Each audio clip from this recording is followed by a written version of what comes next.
राम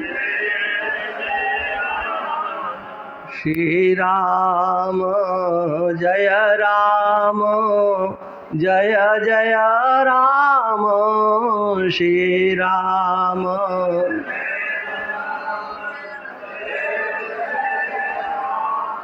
श्री राम जय राम जय जय राम श्री राम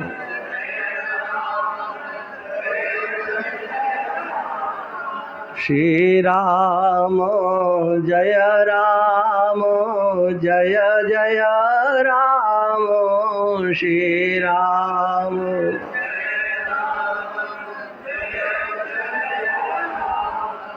बोलिए सच्चिदानंद भगवान की, श्री नीलकंठ भगवान की, श्री गंगा मैया की, सत्य सनातन धर्म की। नमः पार्वती पते हर हर महादेव। समादरणीय वंदनीय संत वृंद, समस्त भक्त वृंद, श्रद्धामयी मातृशक्ति, परम पावनी भगवती भागीरथी के तट पर हम सब लोग गीता भवन में यहाँ उपस्थित हैं। मनुष्य जीवन हमको आपको मिला है, भगवान की कृपा से कहो या अपने कर्मों से कहो, आपको मिला है। आप भाग्यशाली हैं। मानसकार कहते हैं कि आप भाग्यशाली हो, और भाग्य का निर्माण कर्म के द्वारा होता है। इसलिए आपका भाग्य तो आपका साथ दे ही रहा है। भाग्यशाली हैं इसलिए मनुष्य शरीर मिला, भाग्यशाली हैं इसलिए आप भारत भूमि में आए हो इस आकृति को लेकर के। आप भाग्यशाली हो, देव भूमि में आए हो। आप भाग्यशाली हो, भगवती भागीरथी के तट पर गीता भवन में सत्संग के अंतर आकर के बैठे हैं। आपके भाग्य की सराहना जितनी की जाए उतनी कम है। इसका उपयोग यही है कि हम उस सत्संग से, जिसके लिए ये मनुष्य जीवन मिला हुआ है, उस लक्ष्य को प्राप्त कर सके। अन्य समस्त संसार के भोग उपभोग इत्यादि की सामग्रियां तो विषयः खलु सर्वतः स्यात्। दत्तात्रेय भगवान कहते हैं विषयः खलु सर्वतः स्यात्। ये शब्द स्पर्श रूप रस गंध, ये उपभोग की सामग्रियां, ये तो सर्वत्र मिल जाती हैं, लेकिन सत्संग सर्वत्र उपलब्ध नहीं होता। सत्संग को समझने की बुद्धि भी उपलब्ध नहीं होती है।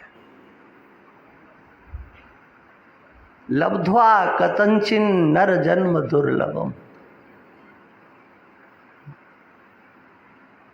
मिल गया ये शरीर आपके सुकृतों से, पुण्यों से, भगवान की कृपा से, लेकिन उसका उपयोग एक ही है कि पुनः किसी भी शरीर की हमें प्राप्ति न हो, किसी भी शरीर की।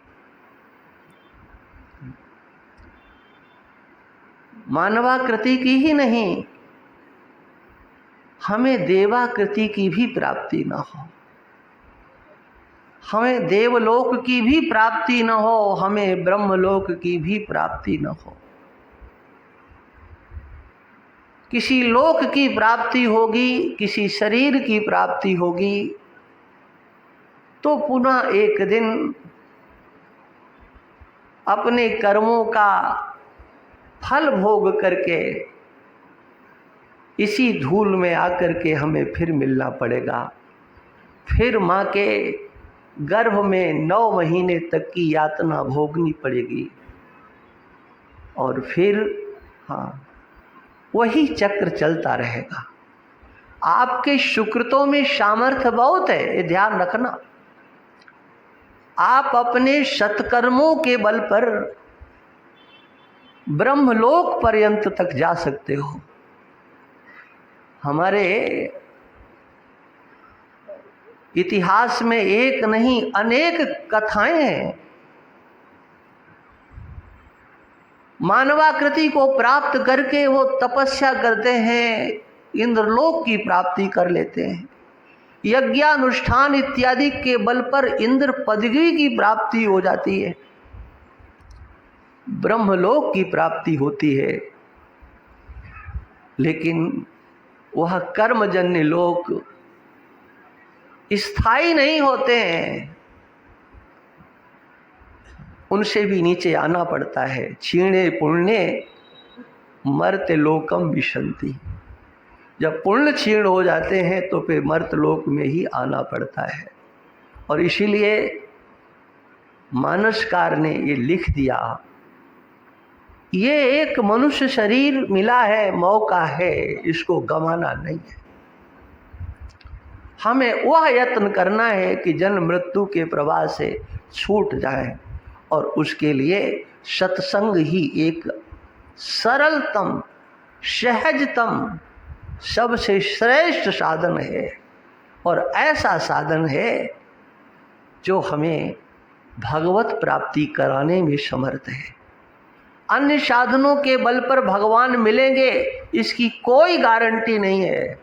मिल भी सकते हैं और नहीं भी मिल सकते हैं, किंतु सत्संग एक ऐसा साधन है कि उससे तो भगवान मिलते ही हैं, और ऐसे भगवान मिलते हैं कि फिर कभी बिछुड़ते नहीं हैं। अन्य साधनाओं से जो मिलने वाले भगवान होते हैं वो मिल तो जाते हैं, लेकिन कितने दिन के लिए मिलेंगे ये गारंटी नहीं होती है। हमारी साधना के वशीभूत होकर के भगवान आ सकते हैं, हमें दर्शन दे सकते हैं, हम उनसे कुछ मांगे वो दे सकते हैं, सब कुछ संभव है। लेकिन क्या भगवान हमेशा हमको मिले रहेंगे? आए हैं भगवान तो क्या जाएंगे नहीं? जो आते हैं वो जाते ही हैं, उनका नाम चाहे भगवान ही क्यों ना हो। आपके भावना के वशीभूत होकर के भगवान आए हैं और फिर कहते हैं अच्छा अब हम चलते हैं। ये कथाओं में आप पढ़ते हो, कथाओं में आप सुनते हो कि भगवान भक्तों के समक्ष आते हैं, लेकिन थोड़ी देर के बाद बोले अच्छा अब हम जा रहे हैं। किसी के भी समक्ष भगवान आए, लेकिन फिर भगवान विदाई जरूर लेते हैं। कहीं पर भी भगवान ने लीला की, लेकिन फिर भगवान उनसे कहते हैं कि अब अपनी लीला पूरी हुई, अब हम चलते हैं। सोचो, संयोग से जब सुख होता है, यही तो संसार है, यही तो एक चिंतन है। संयोग से जहां आप सुख मानते हो तो ध्यान रखना उसका जब वियोग होगा तो आप सुखी नहीं होंगे। ऐसे भगवान हमको मिले कि हम कहें कि अब आप जाओ, भगवान कहे कि अब हम नहीं जा सकते।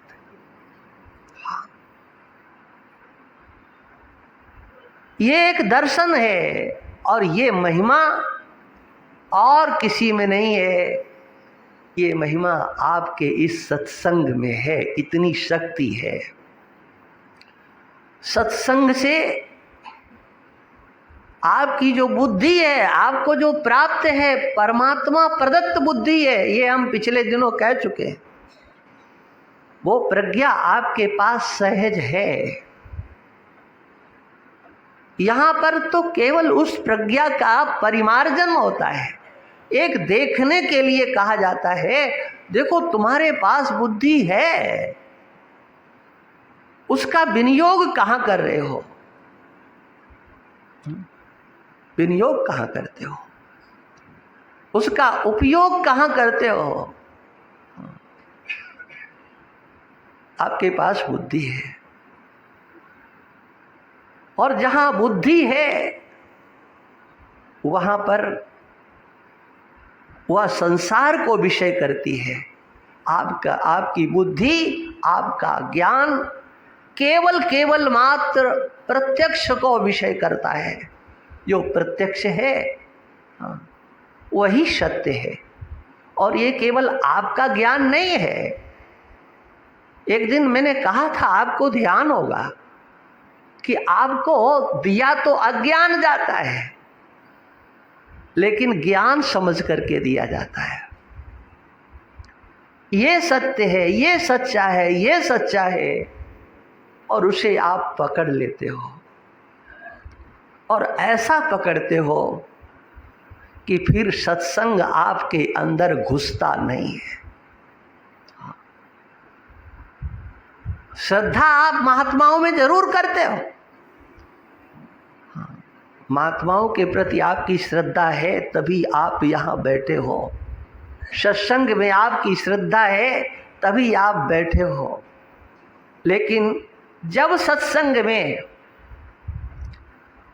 विवेचना करने के लिए आपसे कहा जाता है, जरा विचार करो, ये मिला हुआ संसार आपके पास कितने दिन तक रहेगा। जिसको आप मेरा कहते हो, वो मेरा तुम्हारा मेरा कब तक रहेगा। ये मिला हुआ संसार आज तक किसी को क्या सुखी करके गया, कितनों को सुखी किया है। यही इसकी पहचान है। भगवान कहते हैं कि संसार में सुख नाम की चीज नहीं है, ये दुखालय है। गीता तो रोज पढ़ते हैं, चाहे एक अध्याय पढ़ें, चाहे पूरा गीता, लेकिन जब ये श्लोक आते हैं तो क्या यहाँ पर रुका जाता है? ये क्या कह दिया भगवान ने? ये तो नाशवान है, ये दुखालय है। इसमें दुखालय का अर्थ होता है दुख के सिवा जहां कुछ हो ही नहीं, है ना। आप आलय शब्द का तो अर्थ समझते ही हो। भोजनालय, भोजनालय माने भोजन के सिवा वहां और कुछ नहीं मिलना है। औषधालय माने औषधि के सिवा वहां कुछ, ये आलय शब्द माने भंडार केंद्र, और वहां कुछ नहीं मिलेगा। वस्त्रालय, वस्त्र के सिवा वहां कुछ नहीं मिलेगा, और इसीलिए भगवान ने इसका नाम दिया दुखालय। अच्छा, भगवान ने कहा है, बताओ आपका अनुभव क्या कहता है? क्या आपको दुखालय लगता है? ये दुख प्रतीत होता है? कहाँ दुख प्रतीत हो रहा है बताओ? दुख ही दुख है। सर्वत्र दुख है। जो देख रहे हो, सुन रहे हो, वो सब दुख रूप है। ये तो भगवान ने कह दिया है। जिसे आपने पकड़ा वो दुख रूप, देखा वो दुख रूप, सब दुख रूप ही है। लेकिन ये तो दिमाग में आता ही नहीं है, कभी सोचा ही नहीं है। अच्छा, ये कोई बताएगा क्या? सोचो, माँ ने कभी कहा कि बेटा ये संसार दुख रूप है?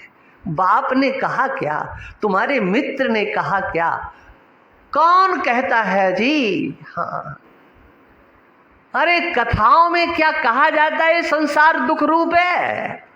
नहीं नहीं, आनंद लो, आज तो लाला को जन्म है।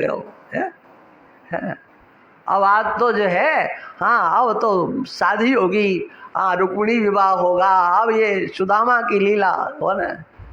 ये चर्चा कहाँ आती है कि ये संसार दुख रूप है? कौन कहता है? बताओ जरा, किसी ने कहा है क्या? और कभी कहा है क्या? जो 60 साल के 70 साल के हो गए, मैं उनसे पूछता हूं, बताओ तुम्हारे किसी स्वजन संबंधी ने कहा है क्या कि ये संसार दुख रूप है? और हो आप भगवान कृष्ण के अनन्य भक्त, हे प्रभु हम आपको भूले नहीं, भूले नहीं, भूले नहीं, चिल्लाते रहो, करो नारेबाजी। अच्छा है, नहीं भूले, लेकिन ये कहने की जरूरत क्यों पड़ती है? कभी कहते हो कि हम अपने बेटे को कभी नहीं भूलें, पत्नी को कभी नहीं भूलें, मकान को कभी नहीं भूलें? कभी नारेबाजी करते हो?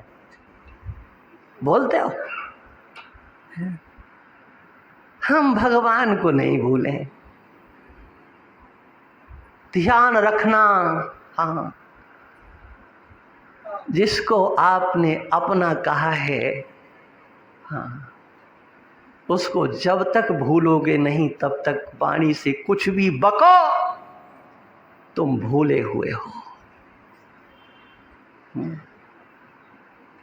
भूले हुए हो।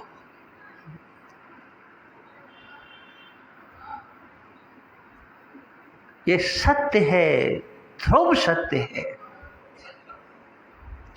जब तक संसार में तुम्हें आनंद आ रहा है तब तक भगवान के भजन का आनंद आएगा क्या?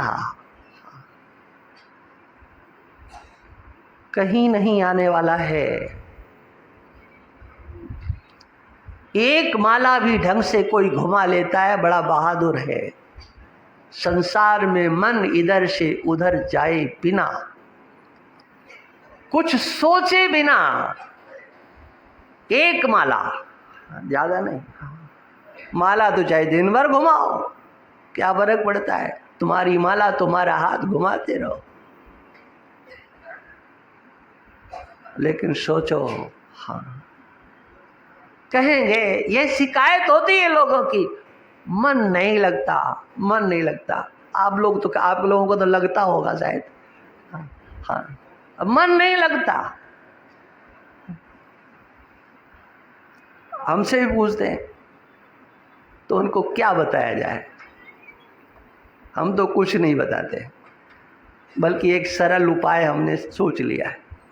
हम तो सीधा कहते हैं कि भाई तुम्हारा नहीं, हमारा भी नहीं लगता।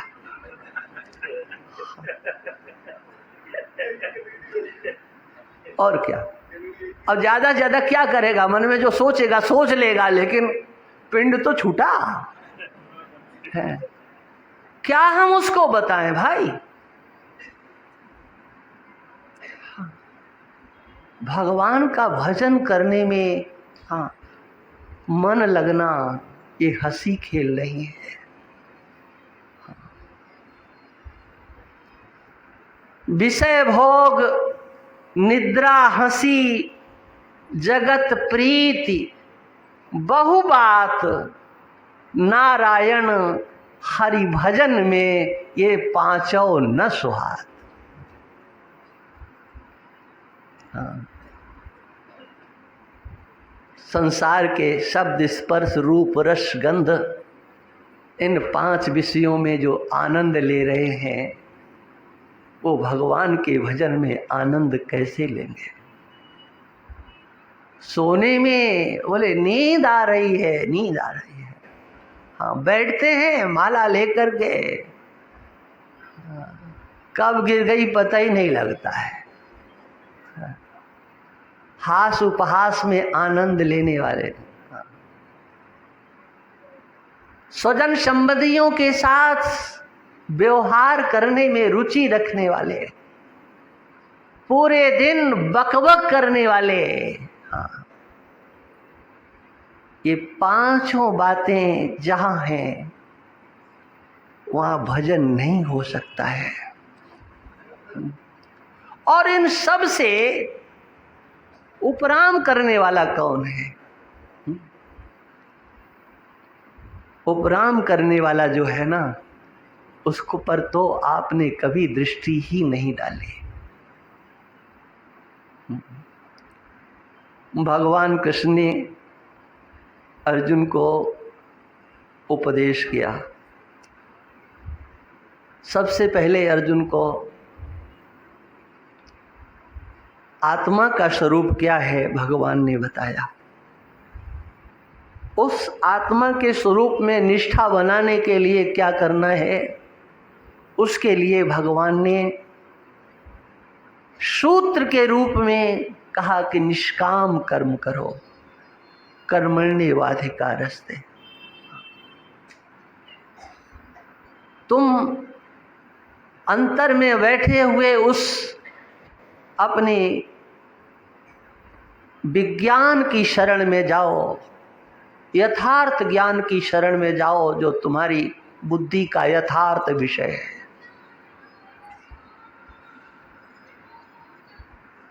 और फिर भगवान एक बात अर्जुन से कहते हैं, देखो जरा एक बात, क्या मैंने जो तुम्हें ये ज्ञान दिया है, दो ज्ञानों की चर्चा हुई है, एक यथार्थ स्वरूप विज्ञान और स्वरूप विज्ञान में निष्ठा बनाने के लिए निष्काम कर्म योग।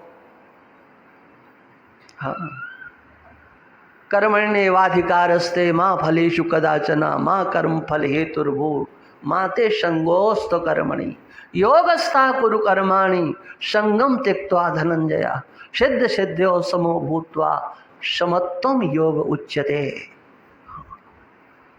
यह निष्काम कर्म योग की पराकाष्ठा का वर्णन भगवान ने किया। और निष्काम कर्म की पराकाष्ठा का वर्णन करने के बाद फिर भगवान कहते हैं कि अगर तुम इस स्थिति को प्राप्त कर लेते हो तो तुम्हारे पास कितनी सामर्थ्य आ जाएगी, कितनी योग्यता आएगी जानते हो। बुद्धि युक्तो जहा तीह उभे सुकृत दुष्कृते।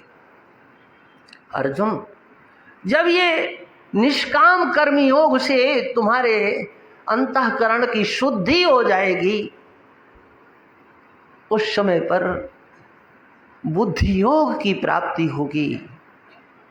और वह बुद्धि योग माने हाँ ज्ञान योग, बुद्धि योग, निष्काम कर्म योग के बल पर आपके अंतःकरण में एक नई दिव्यता, यद्यपि वो दिव्यता पहले से है, यदि उसके ऊपर कूड़ा कचरा नहीं डाला गया होता तो बस वो तो दिव्य ही थी बुद्धि, ज्ञान आपका दिव्य था, लेकिन उसके ऊपर कूड़ा कचरा डाल दिया गया, वो बुद्धि मलिन हो गई और फिर वो सामर्थ्य नहीं रही।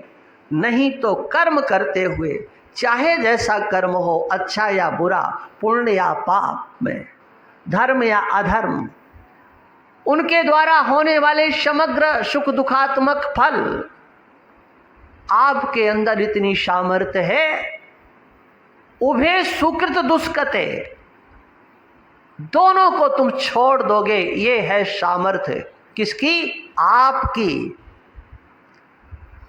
केवल पाप को नहीं, केवल पुण्य को नहीं, पुण्य और पाप दोनों को अपने से दूर करने की सामर्थ्य आपके अंदर आएगी, क्योंकि दोनों के दोनों दुख के सिवा और कुछ देते नहीं है। आपका पुण्य, वो पुण्य भी आपको दुख देता है, और जो पाप होता है वो भी दुख देता है। हाँ, एक आता है तब दुख देता है, और एक जाता है तब दुख देता है। दुख तो दोनों देते हैं, क्योंकि परिणाम दुख रूप है। कर्मजम बुद्धि युक्ता ही फलम त्यक्त्वा मनीषिणः जन्म बंध विनिर्मुक्ता पदम गच्छन्त नामयम। भगवान अपने को कहीं बीच में नहीं लाते। तुम मेरा आश्रय लो, तुम मेरा भजन करो, तुम मेरी परिक्रमा लगाओ, 56 भोग लगाओ, ये लगाओ वो लगाओ। भगवान कहते हैं जन्म मृत्यु के प्रवाह से तुम्हारी बुद्धि तुम्हें छुड़ा देगी। उस परम पद की प्राप्ति आपकी बुद्धि, आपका हृदय, आपका ज्ञान किसी दूसरे का नहीं। हाँ, ये भगवान उन दोनों की चर्चा करने के बाद फिर धीरे से भगवान अर्जुन से एक बात और कहते हैं। अर्जुन देखो, हमने जो तुमको उपदेश दिया है ना, ये तुम्हारी समझ में नहीं आएगा। अब देखो, आप उपदेश किया और जब समझ में नहीं आएगा तो किया ही क्यों? हाँ, समझ में नहीं आया और आपने उपदेश कर दिया। समझना है, लक्ष्य है समझाना, लेकिन वो समझ में कैसे आएगा? एक लक्ष्य दिखा दिया, तुम्हें अपने स्वरूप का विज्ञान प्राप्त करना है। स्वरूप के साधन के रूप में, स्वरूप प्राप्ति निष्ठा बनाने के साधन के रूप में निष्काम कर्म योग को ला करके भगवान ने रख दिया। हाँ, लेकिन कहते हैं कि वह स्थिति तुम्हें तब तक प्राप्त नहीं होगी अर्जुन, जब तक तुम्हारी बुद्धि मोह रूपी दलदल से पार नहीं हो जाएगी। यदा ते मोह कलिलम बुद्धिर व्यतितरिष्यति तदा गंतासि निर्वेदम श्रोतव्यस्य श्रुतस्य च। अर्जुन, अभी तो तुम्हारी बुद्धि में मोह बैठा हुआ है। ये तुम्हारी बुद्धि मोह रूपी कलल को जब पार कर जाएगी, हाँ, उस समय पर तुम्हारे जीवन में एक नया बदलाव आएगा। तुम्हारे अंतर में वैराग्य आएगा। तुम्हारे सुना हुआ और सुनाया गया जो कुछ भी है, न कुछ सुनने योग्य फिर रहेगा, न सुनाए हुए की कोई कीमत रहेगी। हमारी बुद्धि में हाँ, कीमत किसकी है? देखो, हम भी सुना रहे हैं और आपके दादा दादी, नाना नानी, माता पिता सब ने सुनाया है। बताओ कीमत किसकी ज्यादा है? सबने सुनाया, हम भी सुना रहे हैं। हाँ, किसी ने ये नहीं कहा कि ये संसार दुख रूप है, नहीं कहा, और हम कह रहे हैं। आपको कैसा लगता है? अनुभव में है कहीं? दुखी होते हुए भी संसार दुख रूप है, ये लोगों को नहीं लगता है। हाँ, इतना लगता है आया है चला जाएगा, कोई रहेगा क्या? अरे सबके, और फिर इतिहास को लेकर के सामने ला करके रख देते हैं। अरे कोई ऐसा है इस संसार में आया हो उसके ऊपर दुख नहीं आया? और देखो, राजा नल के ऊपर दुख आ गया, युधिष्ठिर के ऊपर दुख आ गया, राम जी के ऊपर दुख आ गया। फलाने ठिकाने सबको ला करके, हाँ ऐसा कौन है, अरे दुख तो आता ही है जी, तो इसका मतलब ये थोड़ा ही है कि ये छोड़ दे। हाँ, ये तर्क दिए जाते हैं, ये तो आने जाने वाली चीजें हैं। सच ये है कि आप भगवान के वचनों को जब तक भगवान के वचनों के रूप में अपने बुद्धि का विषय नहीं बनाओगे, तब तक भगवान की ओर आप चल कैसे पाओगे। अनित्यम असुखम लोकम, ये संसार अनित्य है, इसमें सुख नाम की चीज नहीं है। हाँ, ये भगवान के वचनों को क्या आपने कभी शांति से बैठ करके विचार किया? ये दुखालय है, ये अशाश्वत है, रहने वाला नहीं है, नहीं लगता है। हाँ,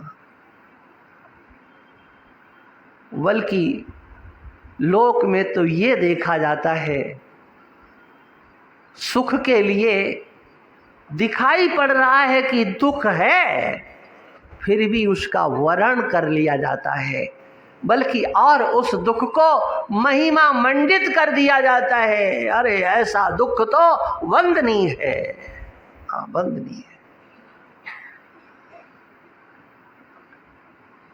और जब तक इस संसार में दुख बुद्धि नहीं होगी, सोचो इससे दूर जाने की आप कब सोचोगे। भगवान आनंद स्वरूप है, हाँ, वो सच्चिदानंद स्वरूप है, जो आनंद सिंधु सुख राशि, शीकर ते त्रैलोक सुपासी, सो सुख धाम राम अस नामा, अखिल लोक दायक विश्रामा। वो भगवान आनंद स्वरूप है। हाँ, लेकिन क्या आनंद स्वरूप भगवान हमको लग रहे हैं? जो मोहि राम लागते मीठे, तो नवरस सठ रस सठ व्यंजन होए जाते सब सीठे, जो मोहि राम लागते मीठे। ये तुलसीदास जी विनय पत्रिका में कहते हैं कि अगर मेरे को राम जी अच्छे लगे होते, मीठे लगे होते, तो नौ रसों का आनंद हम नहीं लेते। षड्रस षड व्यंजनों का आनंद हम नहीं लेते, उनमें हमें रस आ रहा है। हाँ,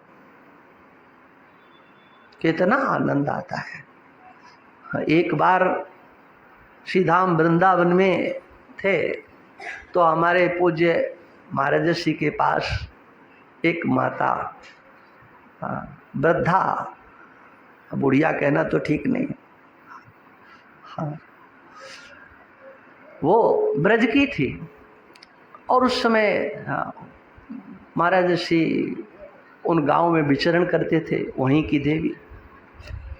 उस देवी ने, क्या है माताओं माफ करो, थोड़ी देर के लिए प्रलय नहीं हो जाएगी, और जब प्रलय होगी ना तो ये मोबाइल रोकेगा भी नहीं, ध्यान रखना।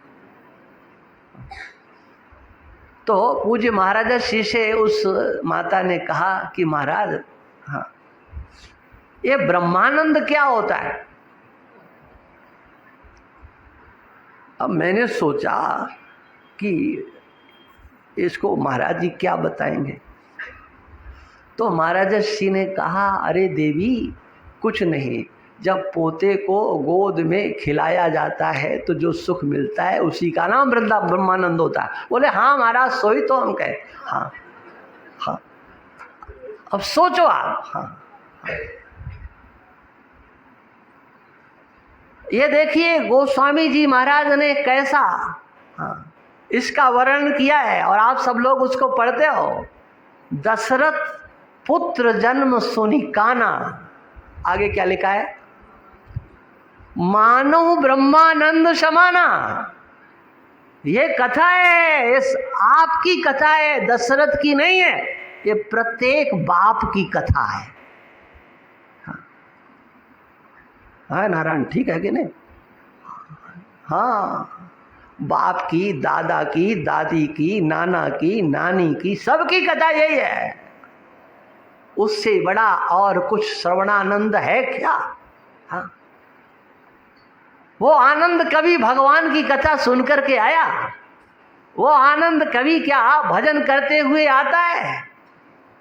हाँ, नहीं आता है। जब कान में जाता है, हाँ, लाला है गयो है। ये क्या है भाई? और गोस्वामी जी ने एक प्रकार से वहां व्यंग ही किया है, लेकिन हम लोग उस व्यंग को समझ नहीं पाते। हाँ, वो केवल दशरथ की बात नहीं है। हाँ, हम सब दशरथों की बात है। हाँ, सबकी ये कहानी है। ब्रह्मानंद और परमानंद की प्राप्ति हम संसार की प्राप्ति में मानते हैं। ये संसार हमें मिल जाए, ये हमारी इच्छा पूरी हो जाए, बस बस ये आखिरी इच्छा है। और बताऊं, ये इच्छाओं की स्थिति ये होती है कि इच्छा कभी आखिरी होती नहीं है। आप विचार करना कमरे में जाकर के, आपकी आखिरी इच्छा क्या है? उसके आगे कोई इच्छा आपके अंदर नहीं उठेगी क्या? अरे, इच्छा कभी आखिरी होती ही नहीं है। इच्छा में से इच्छाएं निकलती चली जाती है। एक इच्छा की पूर्ति होती है, दूसरी इच्छा अपने आप सामने आकर के खड़ी हो जाती है। वो उससे आगे फिर और हाँ। और यही है संसार, यही है अज्ञानता की पराकाष्ठा, यही है मोह की पराकाष्ठा। और उस अज्ञान और मोह को हमारी बुद्धि में धर दिया गया है, रख दिया गया है, और हमने उससे प्रेम कर लिया है। सोचो, हाँ, ये सत्य है कि नहीं है? और ये कैसा सत्य है जिसे आप नकार नहीं सकते हो? भगवान हमारे हृदय में बैठा है। हाँ, ये चिंतन कितनी बार होता है। हृदय में बैठे हैं भगवान, ये सत्य है। हाँ, हमारे आपके सबके हृदय में बैठे, लेकिन वो भगवान कब हमें याद आते हैं? कभी याद नहीं आते, कभी नहीं आते हैं। क्यों याद नहीं आते हैं? ये संसार हमें बार बार क्यों याद आता है? ये हमारे हृदय में घुस गया है। हमने अपने को एक सीमा में बांध दिया है। हाँ, भगवान कहते हैं, हाँ, अरे तुम हमारे हो। ममैवांसो जीव लोके जीव भूता सनातना। हाँ, ये मेरा अंश है। अंश का अर्थ होता है मेरा स्वरूप है। कौन? हाँ, जिसकी संज्ञा जीव दी गई है, जिसे जीव कहा गया है, हाँ, वो भगवान कहते हैं कि मेरा है। सोचो, आपने क्या कभी ये सोचा कि मैं जीव हूं? हाँ? प्रकृतिम विद्धि में पराम, 2 बार भगवान कहते हैं। हाँ, 7वें अध्याय और 12वें अध्याय में। वो परा प्रकृति जिसको कि जीव कहा जाता है, वो तो मेरा है, किसी दूसरे का नहीं है।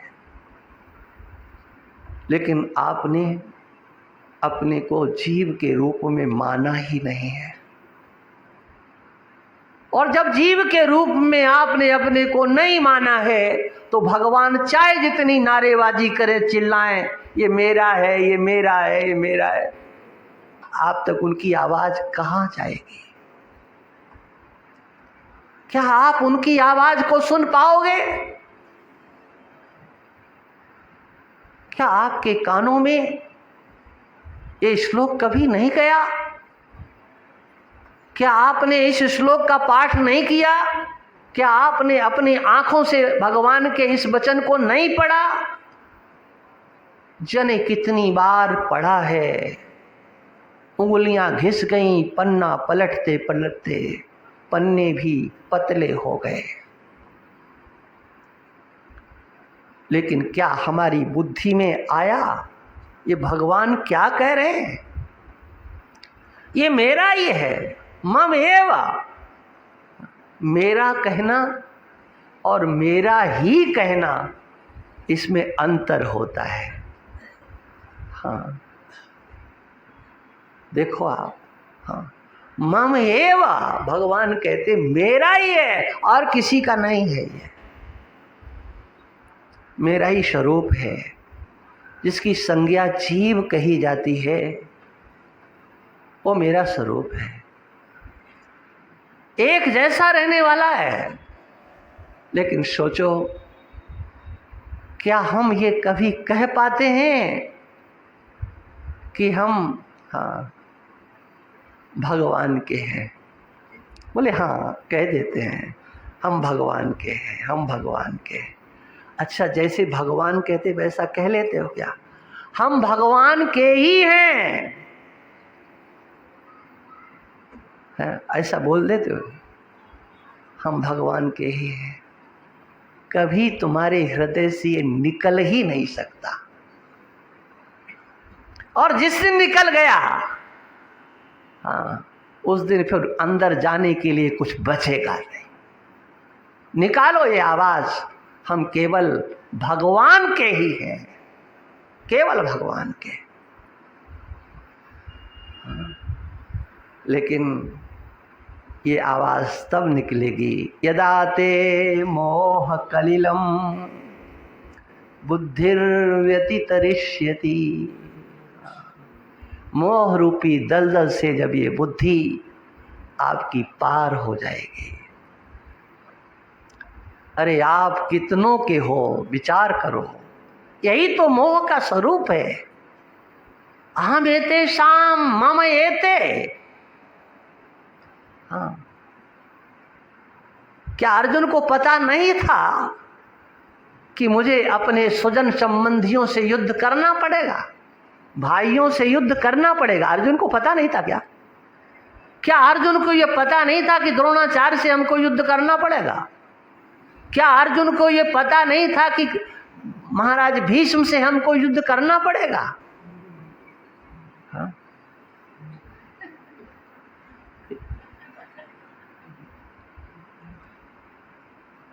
डांट खा जाओगे मुफ्त की। बेवकूफ़ी नहीं दो। क्या अर्जुन को पता नहीं था? या अर्जुन के सामने कभी भीष्म और द्रोण इत्यादि स्वजन संबंधी आए नहीं थे? विराट पर्व में देखो, अकेले अर्जुन थे और समग्र स्वजन संबंधी आचार्य द्रोण और भीष्म थे। हाँ, क्या अर्जुन ने उनको अकेले सबको परास्त नहीं किया था? क्या आचार्य द्रोण और पितामह भीष्म को उन्होंने सुला नहीं दिया था?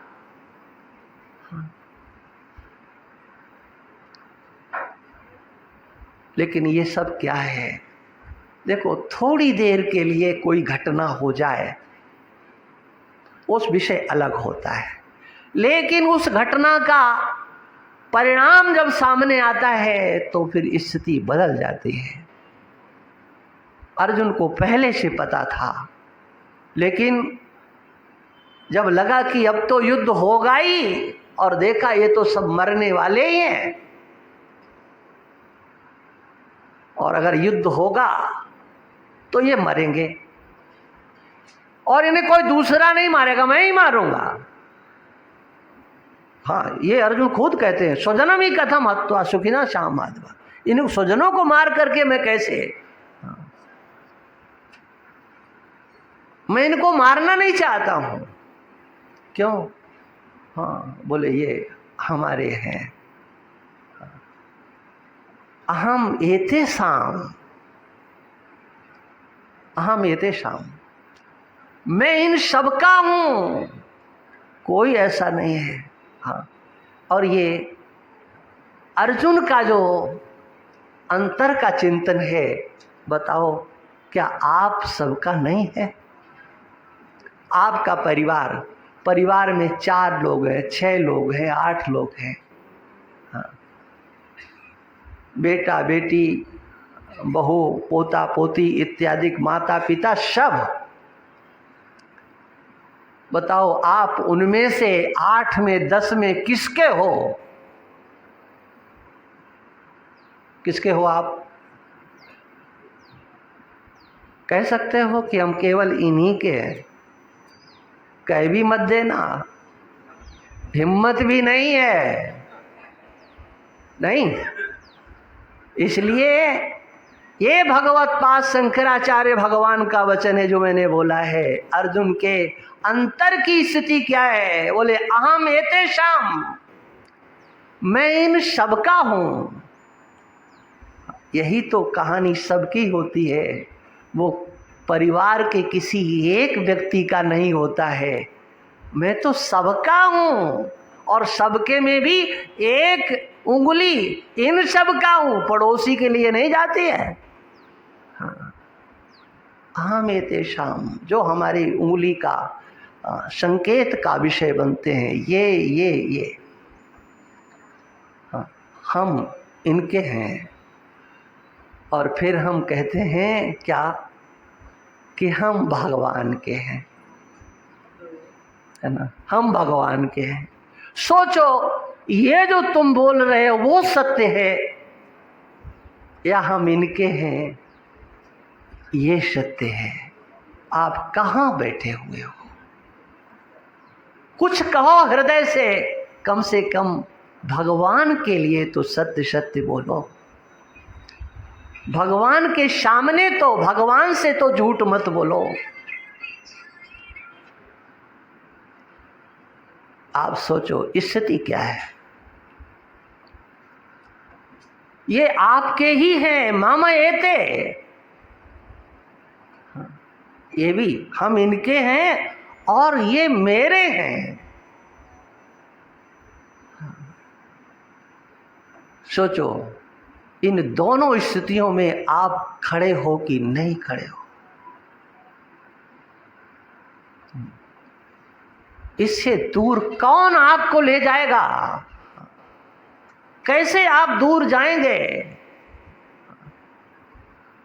बोलते तो बहुत कुछ हो, लेकिन केवल जिह्वा के अग्रभाग से बोलते हो। एक बार हृदय से बोलो। एक श्लोक यहाँ जितने बैठे हैं सबको याद है, सब बोलते हैं, लेकिन कितना सत्य बोलते हो वो आप लोग जानना। तुमेव माता, नहीं बोलते ना?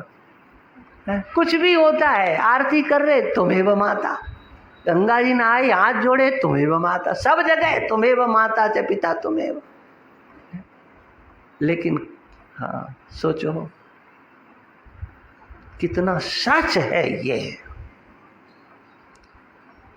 बिल्कुल सच नहीं है जी। ये संसार के लोग भगवान को भी धोखा देते हैं। हाँ,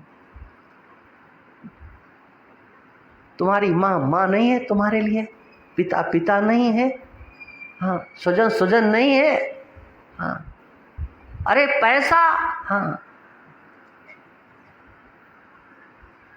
भगवान तुमेव माता च पिता तुम्हें। तुमेव बंधुश्च सखा तुमेव विद्या द्रविड़म तुमेव। ये सत्य है क्या? भगवान तुम्हारे लिए पैसा है क्या? धन है तुम्हारे लिए भगवान? कुछ नहीं जी। हाँ, हमें ईश्वर की ईश्वरता को अपने अंतस्थ करना होगा। और सच ये है कि भगवान के सिवा तुम्हारा कोई है नहीं। ये ध्रुव सत्य है, इसको चाहे आज समझ लो, चाहे 100 जन्म के बाद समझ लेना, किंतु उस ईश्वर की ईश्वरता का ज्ञान तुम्हें है नहीं। और उस ईश्वर की ईश्वरता का ज्ञान संसार का कोई भी स्वजन संबंधी आपको कराएगा नहीं। हाँ, ध्यान रखना, कराएगा नहीं। छोटे छोटे बालकों को ले जाएंगे, धोख दिलाएंगे। हाँ, लगता है हाँ देखो हमारा बालक बैठ गया भगवान के सामने। अरे महाराज ये हाथ जोड़ के बैठता रहता है ना। कहा तो मैंने कहा कि ज़्यादा इसको मत सिखाओ हाथ जोड़ना, क्योंकि तुम चाहते नहीं हो। अगर ये हाथ ही जोड़ के भगवान के सामने बैठना शुरू कर देगा ना तो कल से रोना शुरू कर दोगे तुम। सच है, सब दुनिया के लोग झूठे हैं। ईश्वर से इनका कोई लेना देना नहीं है। हाँ, वो तो केवल झूठा मूठा फंसाने के लिए, दिखाने के लिए महात्माओं को देखो ये महाराज ये बड़ा आरती होती है तो ये हाथ जोड़ के खड़ा हो जाता है, ताली बजाता है ना। ऐसा ही अगर वो करने लग जाए, सोचते हो क्या चाहते हो? आपने क्या सोचा अपनी संतति के संबंध में? क्योंकि आप कभी अपनी संतति के संबंध में अच्छा सोच ही नहीं सकते हो, क्योंकि तुम्हारी सोच अपने संबंध में ही अच्छी नहीं है। तुम जानते हो ये सब बकवास है। हाँ, कर रहे हो, वो तो कोई घिसे पिटे संस्कार है। हाँ, पुत्रवती युवती जग सोई, रघुपति भगत जास सुत होई। है कितना अच्छा लगता है सुनते। बनाओ ना 2-4 भैया, करो कोशिश। हाँ, वो तो पड़ोसी का हो जाए। हाँ, और क्या। अब यहाँ बैठा लिया, आप नीचे बैठे हो, लगता है हाँ बड़े श्रद्धावान है सबके सब। देखो ये तो आरती उतारते हैं, पूजा करते हैं। हाँ, और उनसे कह दो कि भैया हम भी तुम्हारे पोते की आरती पूजा करेंगे, दे दो जरा हमको। क्या है मानसिकता बताओ? ये बेस हाँ ये अच्छा है कि नहीं? यदि अच्छा है तो आप अपने स्वजनों के संबंध में कभी सोचते हो कोई हमारे घर का निकल जाए? अरे वो तो निकल जाए अपने भाग्य से, अन्यथा ये संसार के लोग हाँ, निकलने देते हैं क्या? अरे क्या है, घर छोड़ने से कोई भगवान मिलता है क्या? अरे किसी को मिला है क्या? मिला है तो गारंटी क्या है?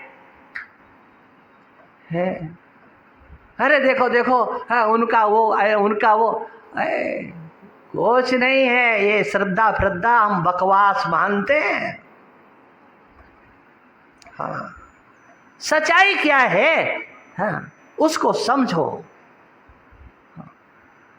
क्योंकि सत्य की आप प्रेमी नहीं हो, और इसलिए आपके चुंगल में जो आ गया है उसे भी आप असत में ही ढकेलना चाहते हो, अंधकार में ही ढकेलना चाहते हो, अंधे कुएं में ही फेंकना चाहते हो। आप ईश्वर की ओर तो उसको लेकर के चलना ही नहीं चाहते हो। हाँ, क्या सोचते हो? सोचो जरा।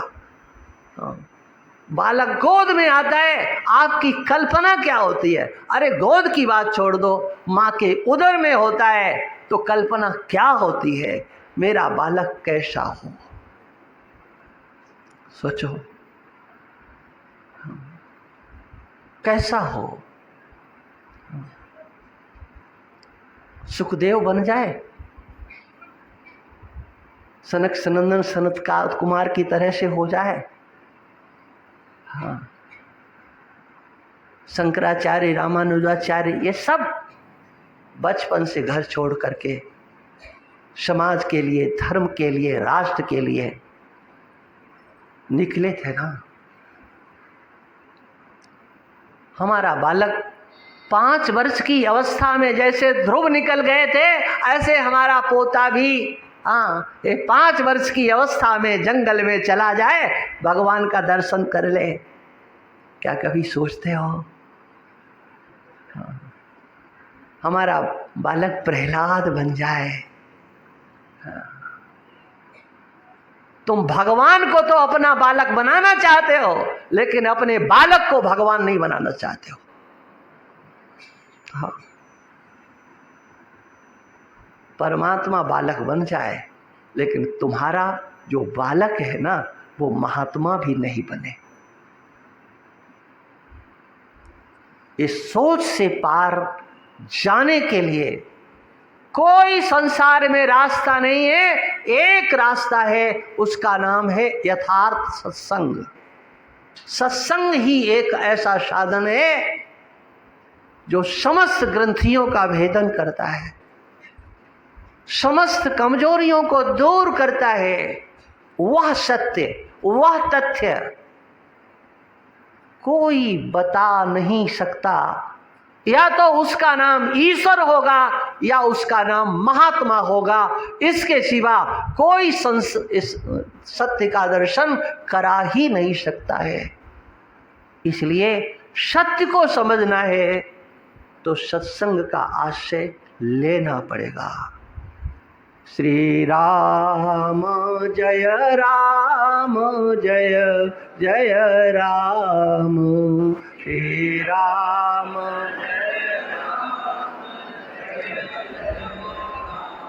श्री राम जय राम, जय जय राम, श्री राम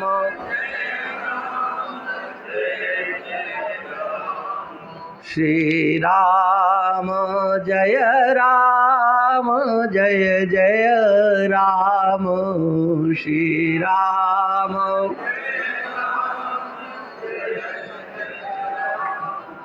श्री राम जय राम, जय जय राम, श्री राम जय राम, श्री राम जय राम, जय जय राम, श्री राम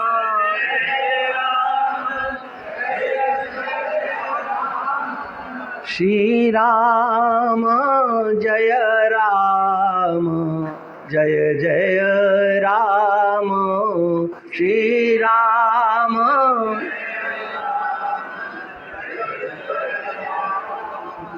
श्री राम जय राम, जय जय राम, श्री राम